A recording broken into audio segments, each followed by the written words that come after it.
বন্ধুরা নমস্কার, আবার চলে এলাম একটা নতুন ব্লগ নিয়ে তোমাদের সাথে শেয়ার করব বলে। আজকে আমি লাঞ্চে চিকেন পিসপাস বানিয়ে ফেললাম। তার জন্য রেসিপিটা শেয়ার করতে চলে এলাম। এবারে আমি প্রথমে দেখিয়ে দিই কী কী নিয়েছি। প্রথমে একটা বড় মিডিয়াম সাইজ পেঁয়াজ কেটে কুচো করে রেখেছি, 10-12 কোয়া রসুন, 1 ইঞ্চি পরিমাণ মতো আদা কুচো করে, আর 3টে কাঁচা লঙ্কা। এদিকে গরম মশলার গুঁড়ো, তেজপাতা 3-4টে, 1 কাপ গোবিন্দভোগ চাল, 1 চামচ জিরে আর 2টো শুকনো লঙ্কা রেখেছি।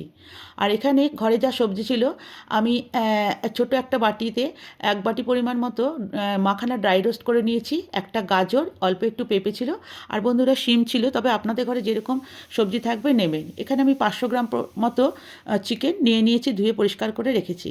প্রথমে গোবিন্দভোগ চালটা ভালো করে ধুয়ে নিয়ে রাখতে হবে। এখানে আপনারা বাসমতি রাইসও ব্যবহার করতে পারেন। এই যে আমি কড়াইটা দিয়ে 1 চামচ বাটার দিয়ে দিয়েছি, আপনারা ইচ্ছে করলে রিফাইন্ড অয়েলও দিতে পারেন। আপনাদের যেরকম খুশি আপনি বাটার বা রিফাইন্ড অয়েল দিয়ে করতে পারেন। এবার আমি এই যে গোটা গরম মশলার গুঁড়ো, জিরে, তেজপাতা, শুকনো লঙ্কাগুলো বাটারের মধ্যে, বাটারটা গরম হয়ে গেলে এর মধ্যে ফোড়নটা আমি দিয়ে দিলাম। এইটা দিয়ে দেওয়ার পর এই যে আমি দিয়ে দিয়েছি, এটা দিয়ে দেওয়ার পর সমস্ত মশলাটা থেকে একটা সুন্দর গন্ধ বেরোবে, ততক্ষণ পর্যন্ত একটুখানি হালকা করে ভাজা ভাজা করে নিলাম। এই যে দেখুন, নাড়াচাড়া করে নিয়ে একটা সুন্দর যখন গন্ধ বেরোবে, তখন এর মধ্যে এই যে কেটে রাখা পেঁয়াজ, রসুন, আদা আর লঙ্কা কুচোগুলো আমি এগুলো সব আস্তে আস্তে তার মধ্যে দিয়ে দেব।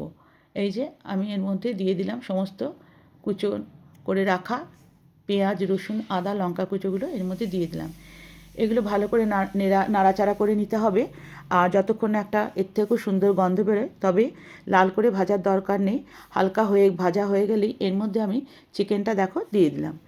এবার চিকেনটা দিয়ে দেওয়ার পর খুব সুন্দর করে কিছুক্ষণ, অন্তত 3 মিনিটের মতো ভালো করে চিকেনটাকে এই মশলার সাথে ভাজা ভাজা করে নিতে হবে। এটা নাড়াচাড়া করতে করতে দেখবে চিকেনটার রঙটা পরিবর্তন হয়েছে, তখনই বুঝতে পারবে চিকেনটা হয়ে গেছে। এই যে চিকেনটা হয়ে গেছে। এবার এটা হয়ে গেলে আমি, চিকেনটা আমার ভাজা ভাজা হয়ে গেছে, হয়ে গেলে আমি ওই যে কেটে রাখা সবজিগুলো এর মধ্যে দিয়ে দিতে হবে। আমি মাখানাটা পরে দেবো, তাই মাখানাটা আমি আলাদা করে রেখে দিলাম বাটিটা। এবার এর মধ্যে কাঁচা লঙ্কা দুটো আলাদা করে রেখে দিয়েছি। এবার পেঁপে, শিম, গাজর, তবে আপনাদের ঘরে যেমন থাকবে, ক্যাপসিকাম থাকলেও দিতে পারেন। আমার এখানে 4-5টা শিম পড়েছিল, তাই এর মধ্যে দিয়ে দিলাম। এটা খুব হেলদি একটা রেসিপি, সবার পছন্দ, আর চটজলদি ঝটপট হয়েও যায়। বড় থেকে ছোট বাচ্চারা সবাই এটা পছন্দ করে।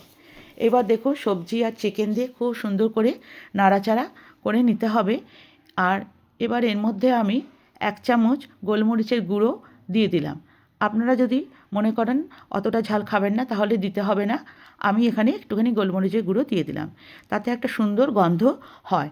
এবার ভালো করে এটাকে নাড়াচাড়া করে নিতে হবে, যাতে মশলার সাথে সবজি আর চিকেনটা ভালো করে বসে যায়। আমার হয়ে গেছে। এবার এর মধ্যে গোবিন্দভোগ চালটা দিয়ে দিলাম। বন্ধুরা তোমরা বাসমতি চালও ইউজ করতে পারো, তবে গোবিন্দভোগ চালটা দিয়ে করলে এই চিকেন পিসপাসটা খেতে খুবই স্বাদের হয়। আমি গোবিন্দভোগ চালটা এখানে দিয়ে দিলাম, দিয়ে ভালো করে সমস্ত মশলার সাথে চালটা 1 মিনিটের মতো একটু নাড়াচাড়া করে ভাজা করে নিতে হবে। এই যে পুরো ভালো করে ভাজা করে নিলাম। এবার এই যে দেখো একদম সুন্দর করে নাড়াচাড়া করে নিলাম। এটা প্রায় হয়ে গেছে আমার। এবার 2 কাপ, আমি 1 কাপ গোবিন্দভোগ চাল দিয়েছি, তাই 2 কাপ জল আমি গরম করে রেখেছিলাম। এই 2 কাপ পরিমাণ মতো জল আমি এর মধ্যে দিয়ে দিলাম। জলটা গরম জলই দিতে হবে। এবার এটা দিয়ে দেওয়ার পর ভালো করে জলের সাথে এটাকে পুরো মিশিয়ে দিতে হবে। দেখো বন্ধুরা খুব সুন্দরভাবে মিশিয়ে দিয়েছি। এবার এর মধ্যে আমি নুন দেব। আমি নুন আগে দিইনি, তাই এবার পরিমাণ মতো আমি নুন দিয়ে দিলাম। নুনটা দিয়েও একবার ভালো করে নাড়াচাড়া করে নিতে হবে। এই যে খুব ভালো করে নাড়াচাড়া করে নিলাম। এইবার এর মধ্যে আমি ওই যে মাখানাটা আমি আগে রেখে দিয়েছিলাম, ওই মাখানাটা আমি এর মধ্যে দিয়ে দিলাম। পুরো মাখানাটা দিয়ে এটাকেও একবার ওলট পালট করে ভালো করে নাড়িয়ে নিতে হবে। এই যে আমি ভালো করে নাড়িয়ে নিলাম। এবার মাখানাটা দিয়ে নাড়িয়ে নেওয়ার পর এর মধ্যে সেই 2টো কাঁচা লঙ্কা রেখে দিয়েছিলাম আলাদা করে, কাঁচা লঙ্কা 2টো এবার দিয়ে দিলাম। কাঁচা লঙ্কাটা দিয়ে এবার 5 থেকে 7 মিনিটের মতো এটাকে আমি, প্রথমে 1 মিনিট একটু হাই ফ্লেমে করে এটাকে ঢাকা চাপা দিয়ে দিলাম।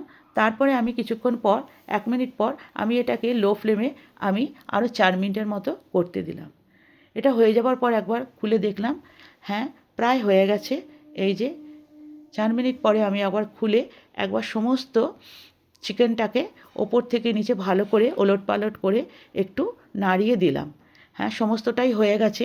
এই যে দেখুন বন্ধুরা, এই যে প্রায় হয়ে গেছে আমার। এবার আরও আমি 3 মিনিটের মতো এটাকে একদম লো ফ্লেমে আমি একটু রেখে দেবো, তাহলে আরও রাইসটা ঝরঝরে হয়ে যাবে আর খেতেও খুব ভালো লাগবে। এবার আমি আরেকবার ঢাকা চাপা দিয়ে ওই 3 মিনিটের মতো রেখে দিলাম। 3 মিনিট পরে যখন আমি ঢাকাটা খুললাম, আমার চিকেন পিসপাস রেডি। এই যে বন্ধুরা, খুব সুন্দর ঝরঝরে আর খুব সুন্দর একটা গন্ধ বেরোচ্ছে। এই যে চিকেন পিসপাস আমার রেডি হয়ে গেছে। এবার এটাকে আমি একবার এপিট ওপিট করে নাড়িয়ে নেব। দেখো, খুব সুন্দর ঝরঝরে চিকেন পিসপাস আমার রেডি। বন্ধুরা, তোমাদের কেমন লাগছে বলো, একবার আমার মতো করে একবার রান্না করে দেখো আর কেমন হয়েছে বলো। এটা খেতেও খুব ভালো হয়েছিল, স্বাদ দারুণ হয়েছিল, দুর্দান্ত স্বাদের। তোমরা একবার আমার মতো করো আর করে অবশ্যই কমেন্ট করবে, কেমন হয়েছে জানাবে আর শেয়ার করবে। আর ভালো লাগলে সেটাও আমার সাথে শেয়ার করবে। তোমরা দেখো, খুব সুন্দর আমার চিকেন পিসপাস রেডি। এবার সবাইকে খেতে দেওয়ার পালা, সবাই বসে আছে। বন্ধুরা দেখো, খুব সুন্দর হয়েছে। এবার এটাকে আমি স্ট্যান্ডিং টাইমে ওই 3-4 মিনিটের মতো রেখে দিয়েছি, তারপর খুলেছি। ব্যাস, হয়ে গেছে আমার চিকেন পিসপাস। এই যে রেখে দিলাম, চিকেন পিসপাস আমার হয়ে গেছে। এবার এটাকে গরম গরম সার্ভ করতে হবে। আমি এই যে একটা কাচের বড় বাউলের মধ্যে পুরো পিসপাসটাকে আমি রেখে দিলাম। এই যে দেখো বন্ধুরা, দারুণ ঝরঝরে হয়েছে আর একদম সুসিদ্ধ হয়েছে। সমস্ত সবজি, চিকেন সমস্তটাই খুব সুন্দরভাবে সেদ্ধ হয়েছে। তোমরা অবশ্যই আমার মতো একবার বানিয়ে দেখবে আর আমাকে কমেন্ট করবে। এই দেখো বন্ধুরা, হয়ে গেছে। আর আমার চ্যানেল লগনাস ওয়ার্ল্ড সাবস্ক্রাইব করতে কিন্তু ভুলো না, ঠিক আছে? সাবস্ক্রাইব করে দিলো।